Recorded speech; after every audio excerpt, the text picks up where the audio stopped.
If you shoot a bullet at an elephant, some people think it would instantly take it down, but that's not exactly what happens. You see, an elephant's skin can be over an inch thick, with layers of dense muscle and bone underneath. So a simple 9mm Glock shot would most likely just bounce off.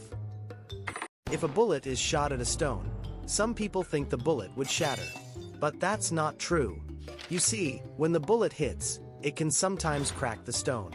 And if it strikes at the right angle, it can ricochet unpredictably. But in rare cases, if the conditions are just right, the stone itself can explode into fragments. If a bullet is shot at wood, you might think it would go straight through, but that's not always the case. You see, when the bullet hits, the wood absorbs its energy, slowing it down significantly, and it can even get lodged within. But in rare cases, if the conditions are just right, the heat from the impact can create sparks, potentially setting the wood on fire.